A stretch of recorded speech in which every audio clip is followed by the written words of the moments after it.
So for discussion on miasms, I like today.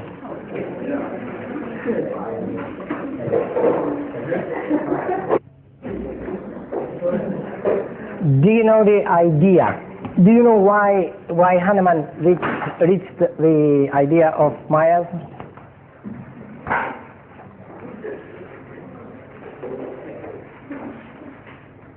Yes? He saw that after administering in cases, people still became sick time after time. Even treated, they would still come back with more and more problems. Can you give me an example of a today's case where the same thing can happen? Yes? Bronchitis, dysentery, asthma attacks that you might treat for the attack. And successfully treat the attack and think the patient is better, but then they keep getting the attack again, or they might get a deeper disorder because the constitution or the deeper level hasn't been touched. That's allowing that flare-up to be there. Where this is more prominent is in cases of what cases? I have this peculiarity where you treat and they come back. Which are the cases which you treat and then the condition comes back? Ear infection. What? Ear infection. Chronic disorders in general, no. Catarrh of what kind? Chronic disorders that have ear exacerbation. Yes. More specifically? Skin? No, where we find this condition mostly is in treating allergic condition, rhinitis and hay fever. In hay fever, you give a dose of sabadilla at the season, and then it cuts short the attack. Instead of lasting for 2 months, 3 months, usually it lasts 10 days, 15 days, and then it goes away. And then next year it comes back. You give sabadilla again, may act or may not act this time. And then you need a deeper remedy, as we say, to clear up the condition so the attack will not come again. So this is a condition we see today frequently is happening. Also there is a possibility that you may be treating in general. The idea is that you may be treating in general an acute exacerbation, as Corey said, an acute exacerbation. This thing is an acute exacerbation of the chronic condition, you see. So you are given a remedy that covers only that portion of the chronic condition. It covers the acute exacerbation, and you minimize that, but the underlying condition remains the same. And this is one thing that Hahnemann had observed, and the second thing what it was.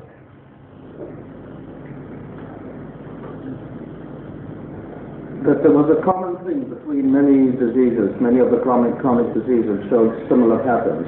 And he saw, the first thing that he saw, he was working on psora, and he took the combination of all... Yeah, but what brought him to the idea of psora? The old skin disease. The Old skin disease. old skin disease. Old means reappearing during treatment. He had seen in some cases skin problems that the person had a long time ago reappearing. So the fact that he was treating sometimes successfully without treating the underlying, and then on the other hand seeing on the long run some cases that would develop conditions that have existed 10, 15 years ago. That this combination also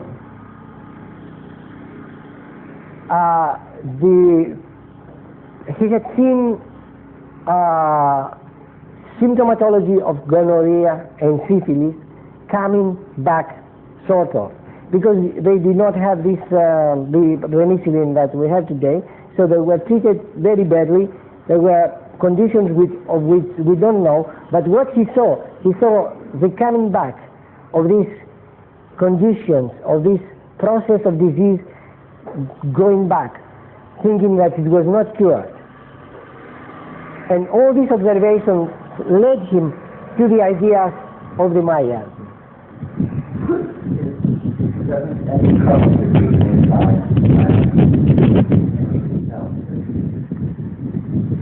Yeah. But now, let us, you see, what I want is to understand what is a Maya, what do we understand, what we should understand as a Maya. Then we clarify the issue as much as we can at that stage. That's my questions are leading to a clarification of what we understand today to be a Maya. Is it really? You see, in the theory of homeopathy, we have thoughts developing in different people that very stuck to this idea that Hahnemann produced. I believe that this was an idea, a correct idea, but not exactly as Hahnemann said it, that these are the three miasms which are the origination of every other disease. It's not exactly like that. It is this plus different other things. The fact that many of today's homeopaths, or some, not many, some, they stick strictly to this idea, makes the theory of miasms unacceptable, especially from the medical profession, where we should present to the newcomer of homeopathy, we should present the idea of miasm on another basis altogether, not restrict them to these three miasms. The psoric miasm, Hahnemann said, is due to the itch. What's the itch? He meant what? You know what did he mean by itch? Scabies. Now, it is a little bit difficult to understand today, with the knowledge that we have with the skin diseases, skin eruptions, and the variations, that everything originated from scabies. It's a bit difficult. So these are questions, as we probe into the question of the miasms. These are questions that we have to solve eventually, yes? Sorry, didn't he say that? Always scabies at the beginning of every... Yes, but the way he presents his theory, it appears as if it comes. It doesn't say it very clearly.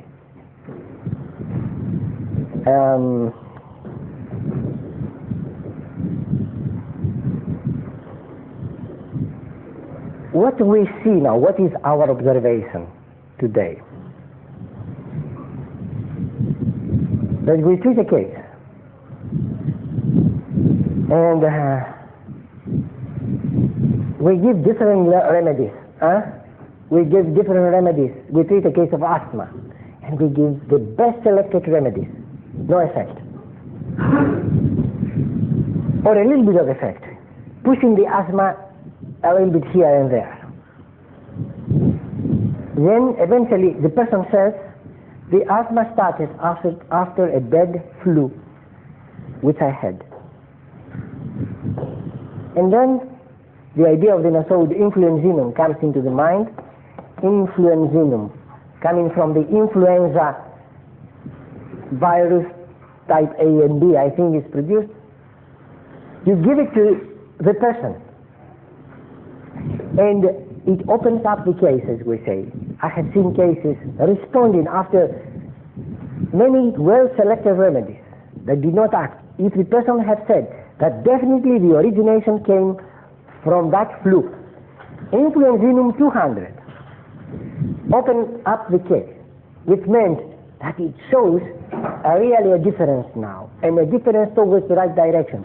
The asthma may still be there, but it forms itself eventually into a picture which is clear. Then it's Calicarbonicum. After influenzinum starts bringing out coughing cough, the sputum, the vitality is more, something seems to happen on the right direction and eventually produces a picture of kali carbonicum. You give kali carbonicum and the asthma goes much better now. We have another case where we have another case of asthma, and we give a lot of remedies and none work. Then eventually we find out that in the family of that person there was a lot of cancer, especially of the lungs. Cancer, especially of the lungs. Then the mind goes into cancerinum and we give it. And it seems to open up the case again. Perhaps it does not cure, but it opens up the case. Sometimes it brings about a dramatic change, which you almost can call a cure. And then we'll have another case where we treat with the right remedy and does not respond. And we hear eventually that there was a lot of tuberculosis in the family. You give tuberculinum and it responds.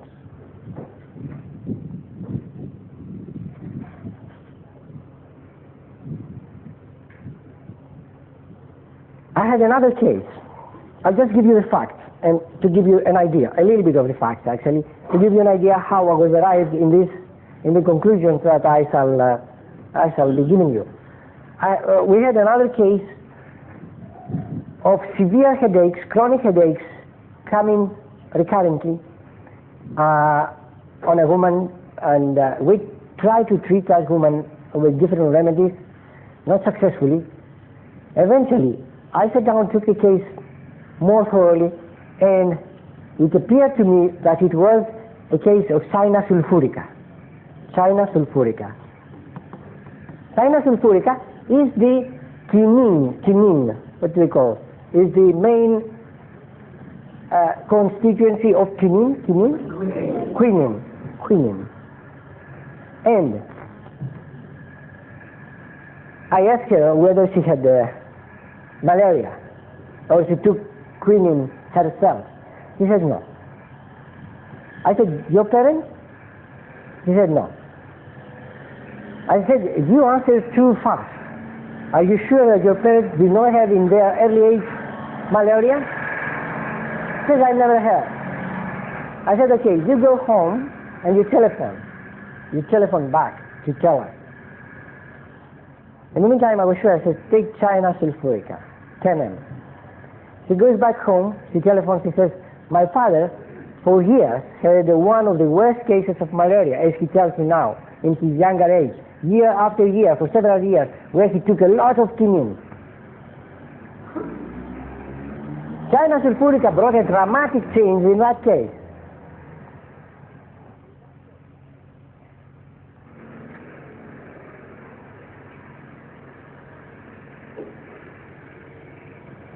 There was another dramatic case of tremendous agoraphobia and claustrophobia. Tremendous. Which we treated for more than a year. She was a very rich lady coming every week to torment us for 1 hour every week. Every week, 1 hour, she sat there, she cried, the agony, I cannot go out. In order to come to our office, she had to come with her Rolls Royce, driving, and first see the place and get used to it and have two people brought her there. And it was a whole ceremony in order to be able to come to the office on the first place. She could only drive around her block and just back home. She was very, very rich. She could go anywhere. She could take the airplane and fly anywhere. She could not go away from her next block. Tremendous agoraphobia. And we treated desperate. And the idea was also that she would pay us if we cure her.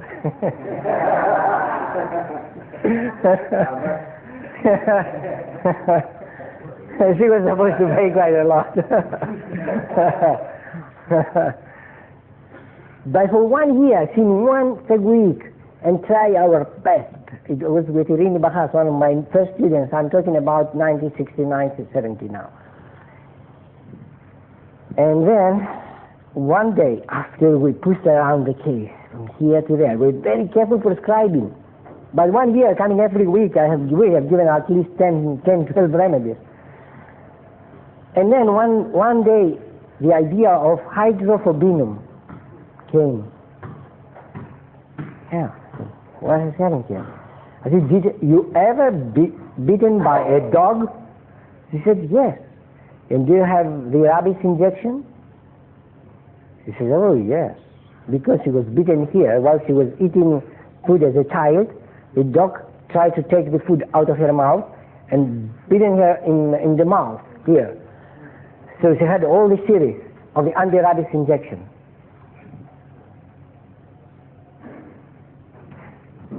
Well, we gave hydrophobinum in that case. And since then, it opened up the case. 1, 2, 3 remedies more, and she was cured. In all these cases, what we have seen is that there was an initial, and many other cases. Many cases where you need penicillin, you need the cases that have taken a lot of penicillin, and finally you give penicillin in order to open up the case. You give cortisone. What showed to me all these cases that was an initial cause that has created a predisposition for a chronic disorder in the system of the person, and that predisposition, which was originating from a specific cause, was it a microbe or virus, a drug, a chemical, it was transmitted because the woman with the sinus sulfurica, it was her father who had the quinine a lot before she was born. So there is a cause and can create a predisposition that can be transmitted from one generation to another. And unless this layer, this predisposition is counteracted by the appropriate remedy which corresponds to that particular layer, then there is no progress in your cases.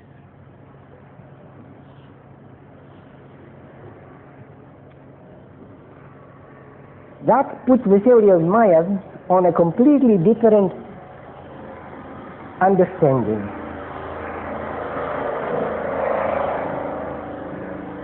It is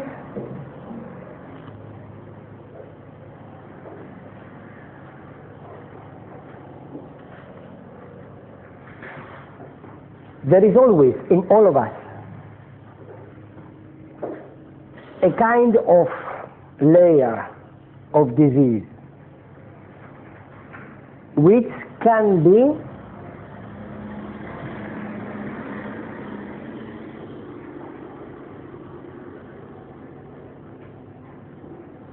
who is reading this? This is for the cases. Oh, thank you. Yeah.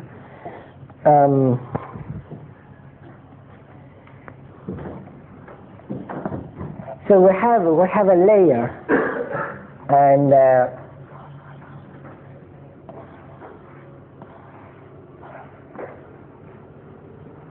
these three graphs represent three different remedies, and maybe they correspond to one layer.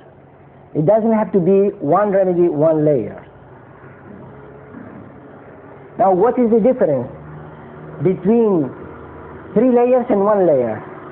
How do we understand that it was three layers, that was one miasm, one miasmatic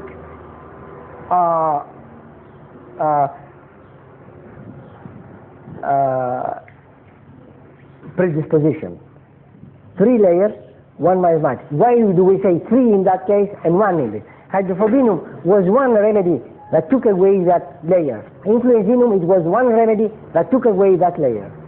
Cyanide sulfurica was one remedy that took. But sometimes you need three remedies to take away a layer. In which case you will say, no, we needed three remedies here. In which case? Can anybody tell me? It's difficult because I asked you the question. Yes? Is the question, when do we know we've removed the layer? Is that the thing? Yes. I think when we get the jump in the level of health. Yes, that's right. This is the idea. Once we really get a quantum jump, not a slight improvement, but something regenerates the body, then that means we have struck eventually a layer. That can happen with your third remedy. Here you may be prescribing Ignatia, Sepia, and Natrium muriaticum. And on Natrium muriaticum really shows the difference. In Natrium, when she takes the third remedy, and that goes very good. But unless she had given Ignatia and Sepia before, she could not have taken. So there is a sequence here that you have to follow in order to remove a miasmatic layer. So a miasmatic layer has to have, in order to establish itself, has to have a beginning, some origination. The origination can be, as we said, a microbe or a virus or a drug. And therefore, we may be talking about the tubercular miasm. We might be talking about the cancerinic miasm. We may be talking about the malaria miasm. We may be talking about the influenza miasm. We may be talking about the psora miasm. Though I believe that in psora, miasm is not one, but several psoric predisposition miasms. So the idea of the miasms is not strictly gonorrhea, syphilis, and psora, but you have to get the idea of layers that you have to take away before the health of the people are freed and becomes really balanced. You have to have 1, 2, 3, and there is a sequence. If you go straight to the third, you see there is no effect. You have to go to first, second, third. That necessarily gives you the idea that it has to be a layer on top, first layer, and then a second layer, and then a third layer. You cannot go and give a remedy right to the bottom where a sulfur, sometimes now in practice, what happens? Sometimes you have a case where you give medurinum. But before you give medurinum, you say, now, is it sulfur or it's medurinum? There are some elements of sulfur in that case. But medurinum, you say, is more prominent. You give it first. You give it first and it works. Takes away a lot of things. Makes the person better, feels better. Then comes Natrium muriaticum, and then Rastox, and then sulfur. Then, as you treat a person for 5, 6, 10 years, you eventually come to sulfur. But if you have given it to him prematurely, he will not have acted. You have to give it on a specific sequence. Now, which is that sequence is very difficult to know from the beginning. We have ideas. We have hints about the different remedies that may be indicated in a person. What we try to do every time in the analysis we make, it is what is the uppermost miasmatic layer. But not anymore, we must not think miasmatic layers as syphilis, gonorrhea, psora. We should get away from that idea, because What do you need? You need a virulinum after smallpox. After smallpox vaccination, they say you give Thuja. Sometimes you will need virulinum. You will need the variola potentized to take away the predisposition. That is a miasm. The variola has created, the vaccination has created a miasmatic predisposition to the person, and you have to take it away unless he takes virulinum. Then you see the beautiful how they develop the cases.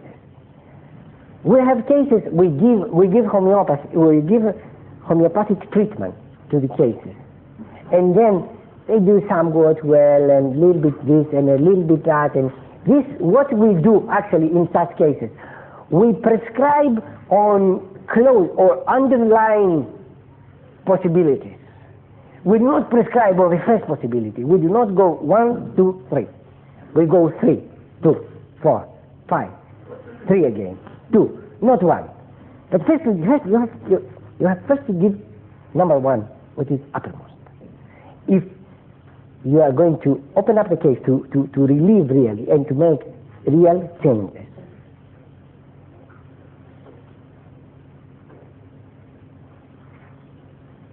Do you include accidents and surgery as possible causes for miasmatic? I have not seen. You see, one of the parameters for a miasm is the possibility to be transmitted from generation to generation. We have to have that possibility in order to call it a miasm. Genetic change. Genetic change.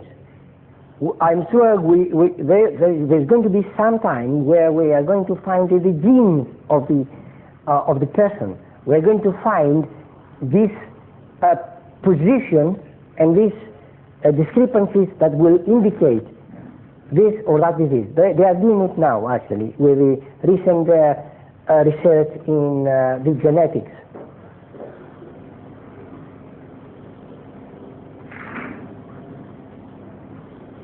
Therefore, what we have to develop, so the idea of the miasm is not simple. It is not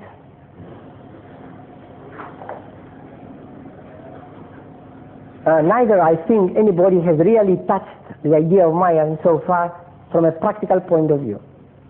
What we have to do is to collect information eventually and see what is the virulinum, what will have as prominent symptomatology in a person who has been affected by variola, and that has stayed as uppermost all the time. Collect this information and have it, and then be able to use it in a practical way. What is the cancerinic miasm? What are the possibilities of this person getting cancer and why? And then as we collect all this information, more and more information, more and more, the cancerinic miasm will become more and more evident. The same with syphilis, the same with gonorrhea. So we have signs now to go by in syphilis, because syphilis, due to the fact that it was a systematic disease that went right through inside the body, from external mucous membranes, went to the vascular system or to the nervous system. And then we know more or less the progress. Then when we see diseases, we may say this is the syphilitic miasm, or the gonorrhea also.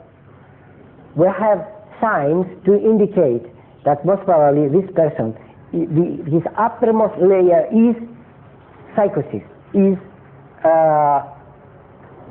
psychotic. But we have a lot of information still to know before we can say the uppermost layer in that person is cancerinic, the uppermost layer is tuberculinic, the uppermost layer is syphilitic, the uppermost layer is malaria, etc. Influenzinum. You see, so the idea of the miasm is there, definitely, but with the difference that it is not only just three causes, initial causes, but there are much more causes. Yes? When you've given influenza, for instance, or Yes. cortisone, for instance, in retrospect, have you actually found that there had been symptoms there that would correspond to the proving of cortisone or influenza? Or have you in fact prescribed on a flash or whatever you and found that it worked? No. Really has happened the other way. That means something has given me the hint from the symptomatology. Oh, that might be cancerinum, or that might be influenzinum, that might be virulinum, etc. And then I prescribed it. And then we have the feedback. And then we collect that information. But the information has to be collected by somebody who knows so much about homeopathy and not confuse syphilitic with psychotic, with psoric, with cancerinic, with tuberculosis, and has to clarify and give clear information about the different miasms. There has been some kind of information coming from different people, especially the South Americans, and especially from Ortega, who is very much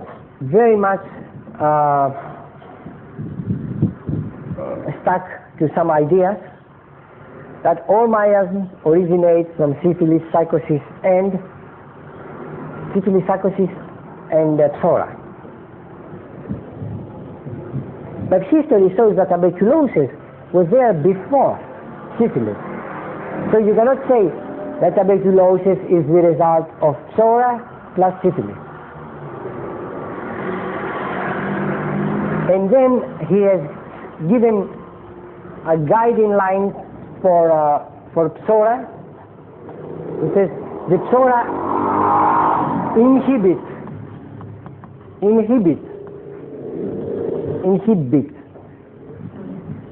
the syphilis, distorts what's called not this distort. There's another word for somebody who's not normal is perversion.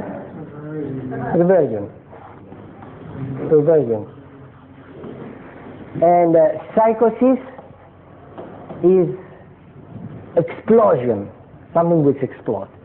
This as ideas may be appealing. And, if you try to apply this, you will see that it does not work. Because eventually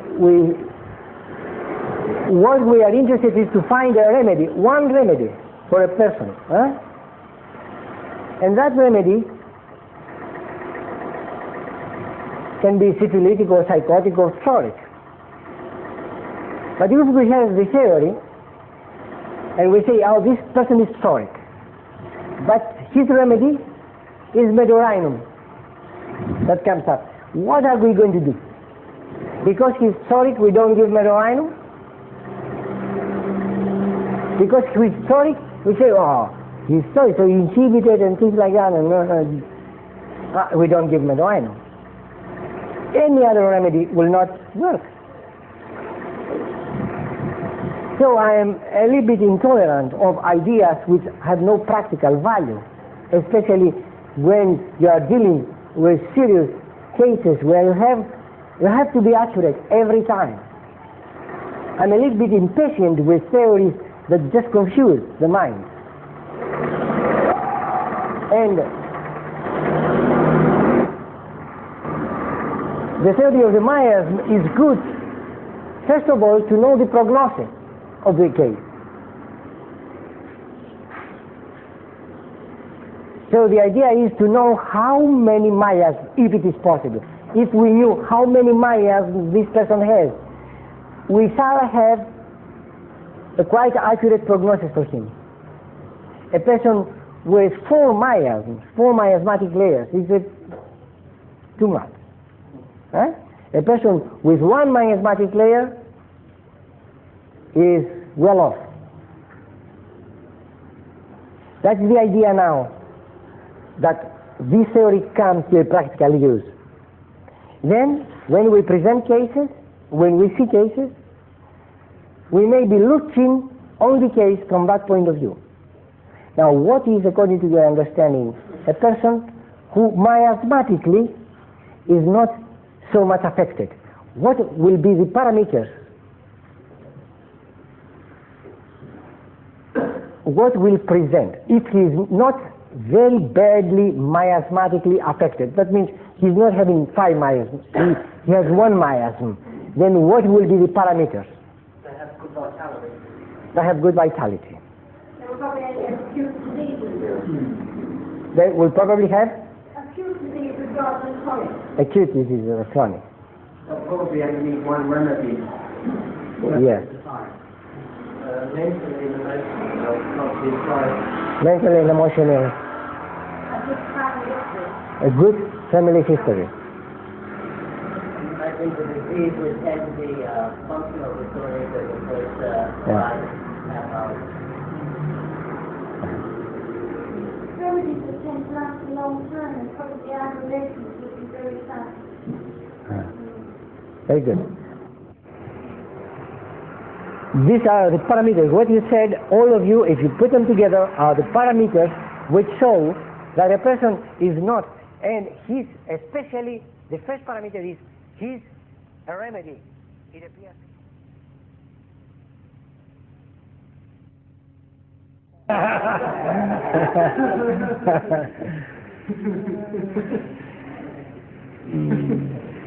So, when you try to treat this kind of people, and an intellectual, I will tell you something else also. It's not an intellectual, it's just a general term, an intellectual. You know, a professor of the university is an intellectual? Not necessarily. He has some knowledge and he presents it in a nice way, in a correct way, systematic, etc. He may not be an intellectual at all. An intellectual, what is his, if you put him down, really down, an intellectual, to what is the quality? Can one tell me what is the quality? Try to explain everything. Try to explain. For analytical. What? Pride. Questioning. Independent. Trying to understand. Separated from his own nature. Yes. I would say another word which nobody used is the person who most of everybody else doubts. He doubts about everything. Questioning. Somebody says questioning. He doubts. And he says, it seems like that, but it can't be this way, or it can't be that way. Therefore, an intellectual can persuade you that this boat is not a green color.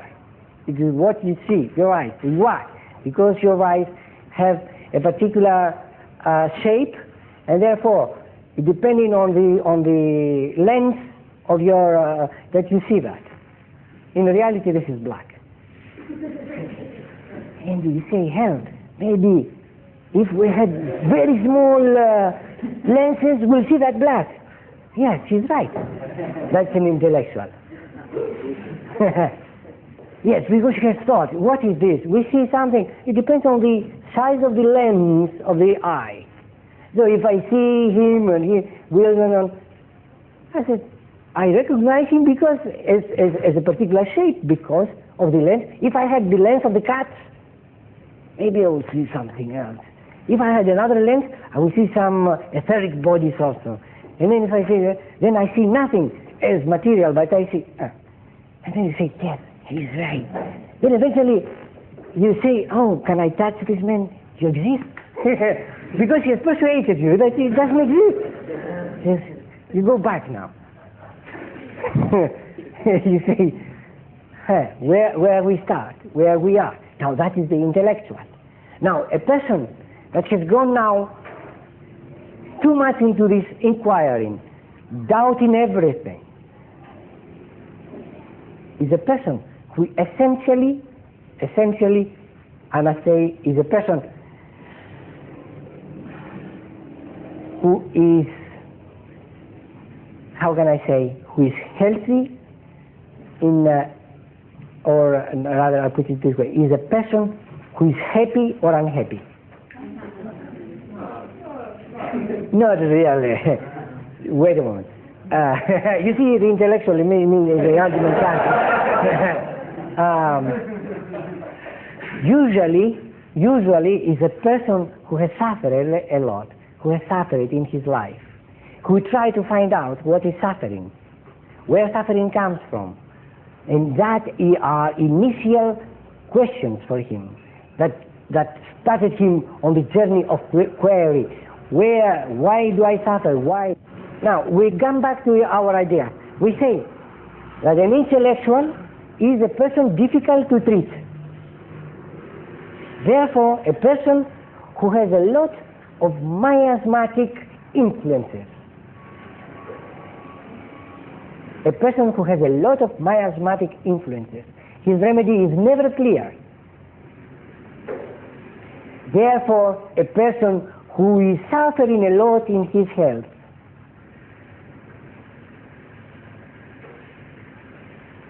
but a person who is also at the same time the leader of the society, one who goes first. Therefore, the conclusion will come that suffering is necessary to harness our self and to help us in a kind of evolution of the human being. So we come to the conclusion finally that miasmatic influences, the more we have, the more we suffer, the more we tend to go towards finding what is true. That means identifying ourselves with that which is true.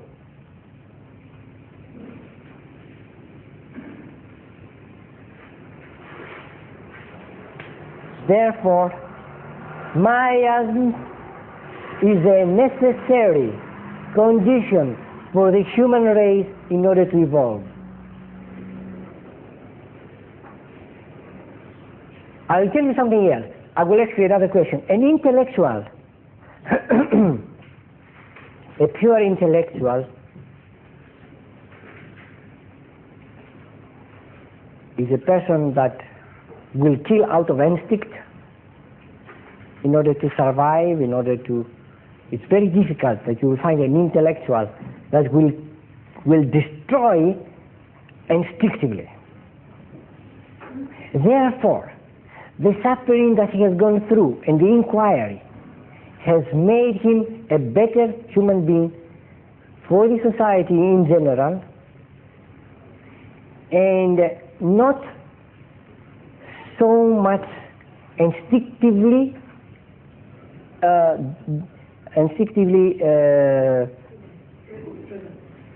driven and destroying.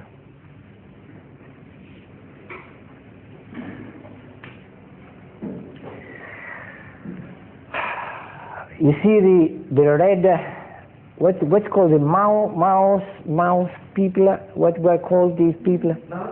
Mouse, the red goats, the red gods. The red gods I mean, you must have heard what atrocities and what cruelties they have committed when they have given some power. This is an instinctive drive for survival and for authority, etc. They have destroyed others. I mean, these instincts, these people on Bangladesh, if you remember, the reports from Bangladesh was terrible. What was happening there? What a human being was doing to another human being. The war in Vietnam, the Viet Cong, etc. I mean, where the primitive instincts of man came up really, as we could see, they say, this is man in a primitive state. And says, oh my God, where we are. Then we need miasms, give us miasms. You see, give more miasms, give more diseases, make the people, harness them, make them suffer really. And then they become less and less instinctive and destroying. Just let me complete my ideas, and then we'll see. Now, now, the question is then, shall we leave the people untreated in order, through suffering, to become better and better, or shall we treat? No, because once you treat them, you've got them through, and they're better. Yeah. The idea is that they have learned their lesson. Once they come, these people, to be treated, they have learned their lesson, and you free them. You free them from miasm. They feel the freedom, and they feel what? You see this movement which happens, the hippie movement, the drug culture, etc. What happens is people trying to get into a state of mind which they call it a state of samadhi, a state of freedom, a state of unification with it. But they cannot. Once you treat such people, they go and have experiences, spiritual experiences, that they could not have before. I mean, freedom from their miasmatic tendencies. They have experience of spiritual understanding much more than before. Therefore, you are helping them in their effort to evolve spiritually. They are ready to be helped. And they come to you who is a good prescriber, you know what you are doing, and then you give the right remedy, and then you free them, etc.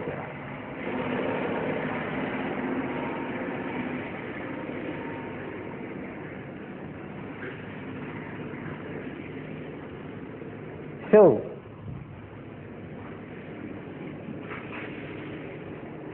even that we are trying our best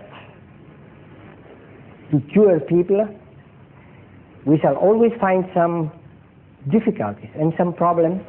Why? Because the next question comes, how the whole idea of miasms originated, how it must have originated. And there Kendall says that, which I believe it is true, it has originated, he says, man thinks wrongly, started thinking wrongly, wrong things, and then eventually brought upon himself a predisposition for a kind of disease. And then the disease came, treated wrongly, and then it became worse. And then gave the predisposition to his children, etc., etc. And the next generation, until we reach that state of affairs in which we are today, which is a terrible state of health. We're having a terrible state of health today in our world. The more advanced in technology a country is, the worse and the more difficult it is to treat these individuals of these countries.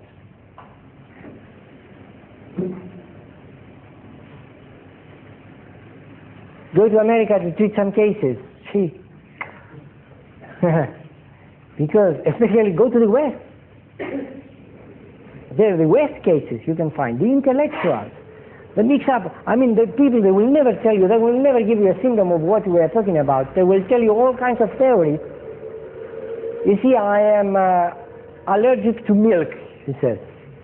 What he means by that is that from time to time there comes a crisis inside him that he feels he's going out of his mind completely, and he wants to take a machine gun and kill everybody who's in front of him. And he calls that, I'm allergic to milk.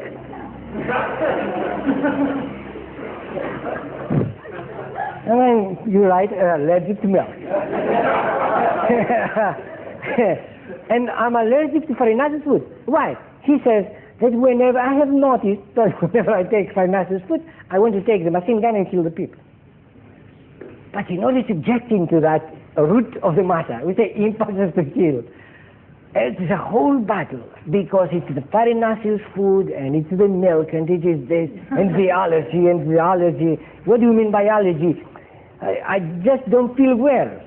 Yes, but what is that you don't feel well? You see, it depends, or it won't depend. It depends on the mood, on the side, where maybe I sit sometimes on the sea, and I don't feel well, then sometimes in the mountain I don't feel well. I mean, he has intellectualized. He says, oh, why do I have these impulses? Because I was sitting next to the sea, most probably, and I have drinking milk an hour ago. He comes to be treated by you. He keeps you, no, I mean, it would be interesting if I had a case. It didn't come out on video, unfortunately. I will show you that case. I mean, it was a total loss for me. A nice lady.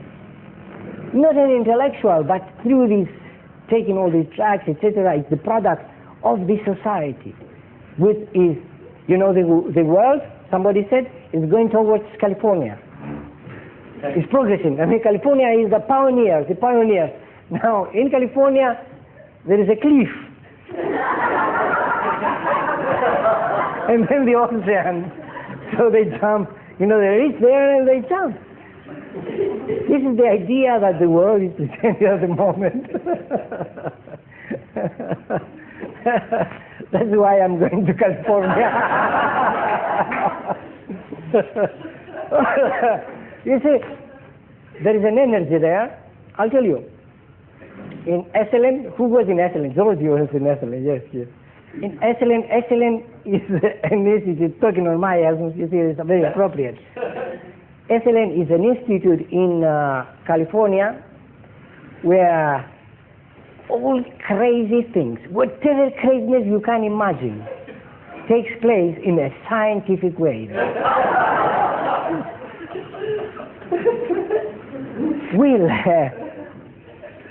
Some of my students had a connection with the Esselen and said we do the seminar in Esselen. I did not know what was Esselen. In Esselen took part first the encounter groups. You know the encounter groups? Took the first experiments in drugs, the first experiments in all kinds of polarities, molarities, etc. God knows what. God knows what. What was going on? There you see a place full of strange energy in that institute where anything can happen. So we walk. There's a big place like Alonisos, not as big. I mean, Rustungialos and Patiri, not a place like that, where they plant their own. They dig and they plant their own drugs. But the first thing that you meet is everybody works naked there. Nobody wears anything.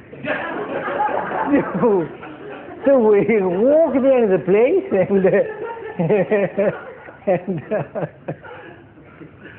and we see all these phenomena taking place. Just don't take it, no, it's okay. I mean, it's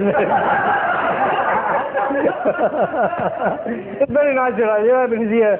Yes, people they like to take some sun, and all the parts of the body has to take the sunshine. It was a strange energy really was developing, even in the seminar, and everybody was feeling finally after a month. We had a month, an intensive month, I don't know how many hours every day. Everybody was just falling over the cliff almost in the end. It was an experience. So the whole world is going towards California.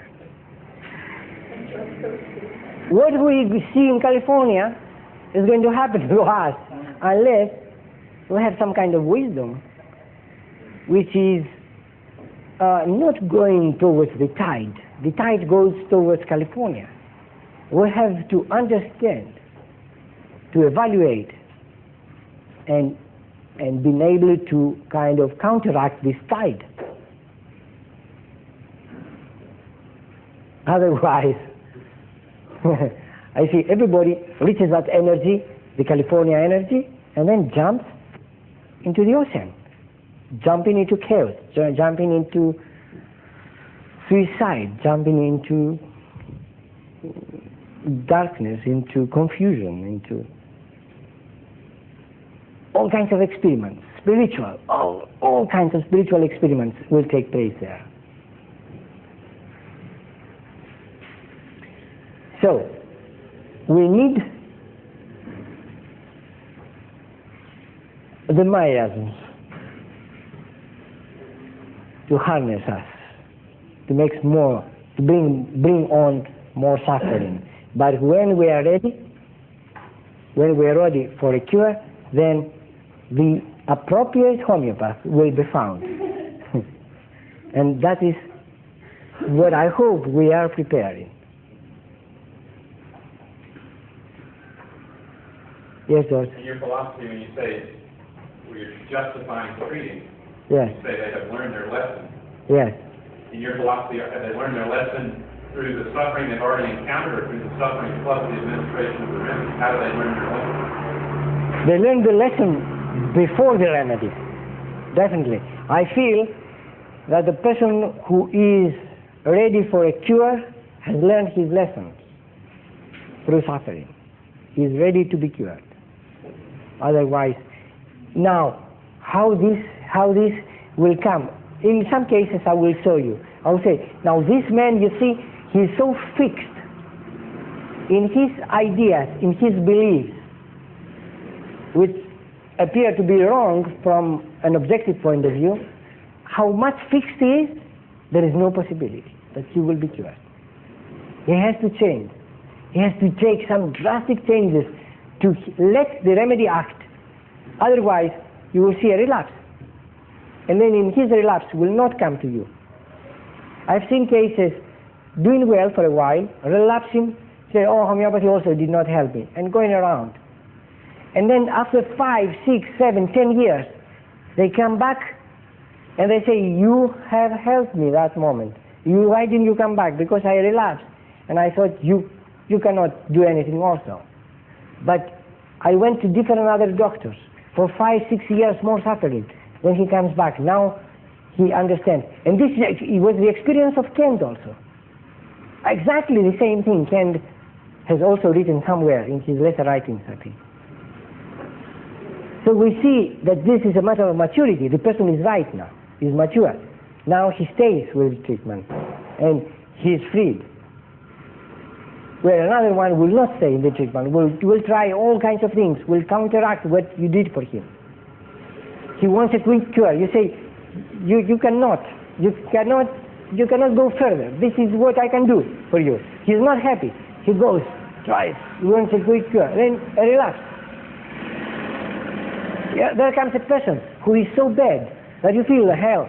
Why should I cure him? You know, he has been killing people, he has been doing this, he has been doing that, he has been doing that. It's not for you to die. Neither we can understand why he has come and whether his time is right. If his time is right, you are going to give him the right remedy, he'll be cured. If his time is not right, you try as much as you like, you will not find his remedy. If his time is not right, you try hard, you find his remedy, you will counteract it within a month or two. So for us is to learn as precisely as possible that science which is really a science and apply it, and not expect all the time cures. You cannot do it, otherwise you will be disappointed, never mind how good you are. You will have some cases where you cannot really help, and then you will be disappointed if you expect, I can cure everybody. No. But if you know these things, then more or less you know whom you can cure, how much far you can go, and this is what I hope that you will be learning through the process.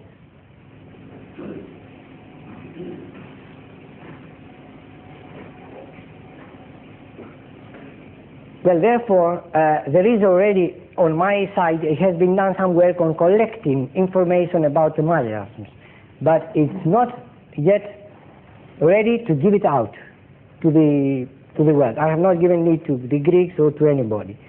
It is a process still, but when I have it completed, I shall give it to you, definitely. But as main ideas, you can be working also on these ideas yourselves now. And collect information, and we are going to work as a group, and I need your cooperation, because I cannot see all cases. You say, I've seen that case, it's interesting. I prescribe all this and then influenzinum, and he did these changes.